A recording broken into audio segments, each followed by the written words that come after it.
Ladies and gentlemen, after 5 rounds, we go to the judges' scorecards for decision. The judges score the contest 50-44, 50-44, and 50-45 for the winner by unanimous decision and new UFC undisputed welterweight champion of the world, Colby Chaos Covington. If you look forward to the Kamaru Usman vs Colby Covington fight, then be sure to show this by smashing the like button. Thank you for joining me once again, and welcome back to Keenan K TV. In this episode of What If, let us go over what if Colby Chaos Covington defeated the Nigerian Nightmare Kamaru Usman. How could he do it, and where would he go from there? But before we begin, be sure to join my Discord server with the link in the description below or on my pinned comment in the comment section down below. But with that being said, let us jump right into the video. Cutting down to the chase, Colby Covington is too weak to dominate Kamaru Usman. What do I mean by that? In terms of Colby Covington's anatomy, he is not a true fully fledged big welterweight. In my opinion, he could be fighting at the 155-pound division. Now, what does this translate into? When you're that type of a fighter who is on the smaller side of welterweights, you will see that a very strong and big welterweight like Kamaru Usman will have the immediate strength advantage come fight night. And in the first matchup, it was very clear how much stronger that Kamaru Usman was than Colby Covington. It would take about 3 of Colby Covington's punches to make up for 1 Kamaru Usman straight right hand. And so right away, the big question comes down to this: will Colby Covington implement a different method of fighting Kamaru Usman? Just going in there and fighting him the same way that he did in the first fight will get him just that, the same result as in the first fight, because Kamaru Usman will not take the first initial backstep. In his nature, he likes to come forward, and because he's physically bigger and stronger, he will naturally get that advantage right away. And when you looked at the body language of Colby Covington, you could see that immediately he gave up that ring generalship and that dominant center of the octagon position. Whatever he tried to do, Kamaru Usman stood his ground and Colby Covington took the first backstep always.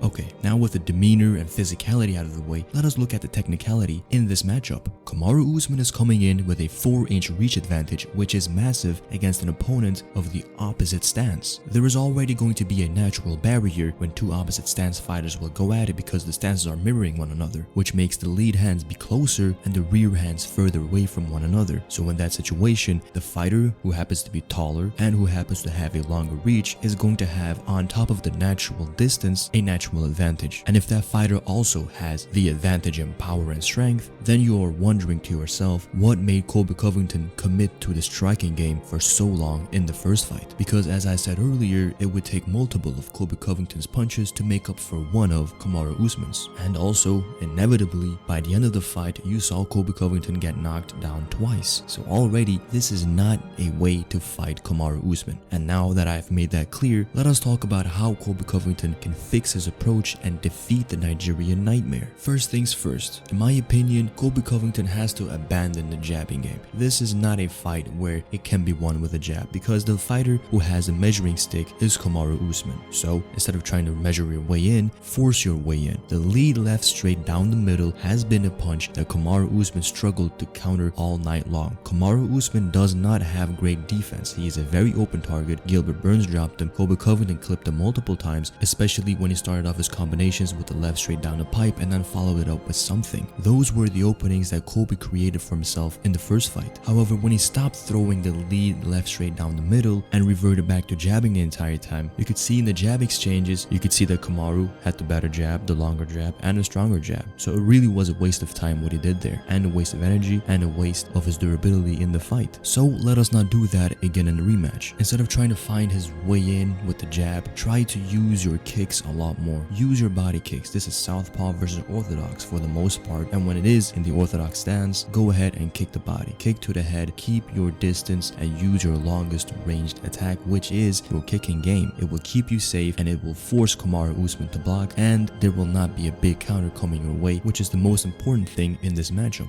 Do not get countered with your jab and straight. If you throw them one by one, this will carry a bigger likelihood of them getting countered by Usman. So the key will be slipping into the outside and and then slipping in a left straight down the middle, slip in a lead uppercut, and then take the outside of Usman and circle away, follow it up with some pressure, cover ground, push him back. That will be the biggest success in this matchup going into the second fight for Colby Covington, because these were the shots that hurt and connected beautifully on Usman. The uppercut down the middle, the hook over the shoulder, and the times that he came in jumping in with a body kick or a head kick or a flying knee. These really covered a lot of distance and effectiveness, at the same time keeping Colby safe, which is very important in this matchup. But do not get hit as often as he did in the first fight. And you might think to yourself, okay, if he does not want to get hit as much, he will have to stay away. But in my opinion, when you're the smaller fighter, technically speaking, the lighter fighter, the weaker fighter, going on the outside, taking the outside against the bigger, stronger fighter is not going to be helping you in the long run. You will essentially be delaying the inevitable, and that is not what you want. If the inevitable is you losing, then why commit to such a game plan? It doesn't make any sense. So instead, come at Kamaru Usman right away. Left straight down the middle, high kick, slip to the outside, a check hook, a hook over the shoulder, things of this nature to keep Kamaru Usman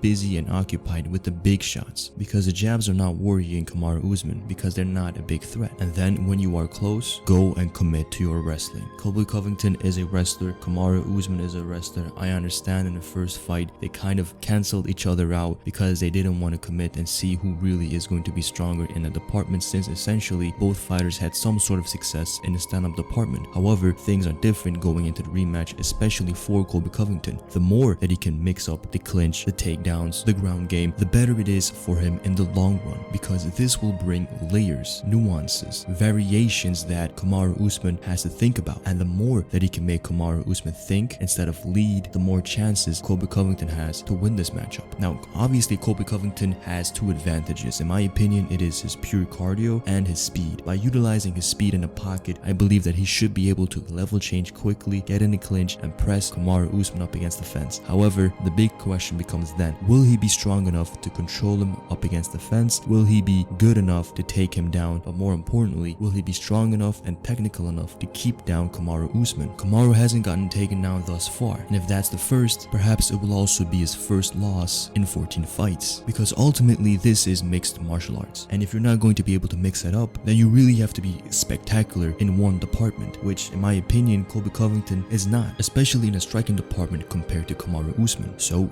these are the big changes that he has to make in order to get the victory. Commit to your lead left hand down the middle, commit to your body kicks, your head kicks, add up the pressure, get the clinch going, drive Kamaru Usman up against the fence, mix everything together. And if this does not work, then perhaps it will be very reminiscent of the first fight. And in the first fight, I would have to say that as long as Kamaru Usman was in the orthodox stance, that he was pretty much controlling the majority of the fight. It was only when he committed to the southpaw stance where we saw Colby Covington having success, because the distance between them got more narrow, smaller, as opposed to the southpaw versus orthodox stances. And that was when you saw Colby Covington find his range a little bit more with the jab, left straight, overhand, uppercut, things of that nature. However, you cannot really bank on that fact that Kamaru Usman is more beatable for you in the southpaw stance, because all he has to do is not commit to his southpaw stance. And then what do? Not that much. So he has to be avoiding that. And so ultimately, if he does everything well and fights a much different fight, implements his wrestling, commits to the powered shots and driving Kamaru up against the fence, not be the first one to take the first step backwards, then I believe that he has a great chance of winning more rounds than what he did in the first fight, thus ultimately perhaps getting the decision victory and becoming the new UFC welterweight champion of the world. So let us now go over the second part of this video. What would be next? In my opinion, he would have to fight Kamaru Usman again, a trilogy. It would be 1-1, and in the first fight you got knocked out, whereas Kamaru Usman only lost to a decision. And if you could beat him again, then there's no more argument. And from there, he could wait for the winner of Jorge Masvidal and Leon Edwards. However, instead of that, it would be very wise for him to drop down and wait and go after the 155-pound world championship. Obviously right now it will be contested between Charles Oliveira and Dustin Diamond Poirier, and if Dustin can win that fight, then that is a big teammate versus teammate matchup, especially when these two fighters have been going at it for the longest. This is a weight division that in my opinion will suit Colby Covington pretty well. The weight cut will not be nice. Obviously At the welterweight division, Colby Covington barely cuts any weight. He's a big advocate for not cutting too much weight and fighting around your natural weight. However, if you're trying to make history, then you have to suffer a little bit. And going down in that division, there are many fights that he could make even if he were not to beat Kamaru Usman. He could still fight contenders like Justin Gaethje, whom he had an altercation with at the press conference. He could go after Conor McGregor. He could fight Michael Chandler. These are very, very big names that he could go after, especially right now at the welterweight division. In terms of name selection, aside from Jorge Masvidal and Hamza Chimaev, there are not many big names left that he could fight. So I would like to see him go down to the 155-pound division with the belt or not in the near future. However, what do you think? Be sure to leave in the comment section down below who you think will win come fight night. Don't forget to join my Discord server where there is always a great discussion about MMA. With that said, in the end, only time will tell what will truly happen. For now, I have been Keenan from Keenan KTV, signing off. Later.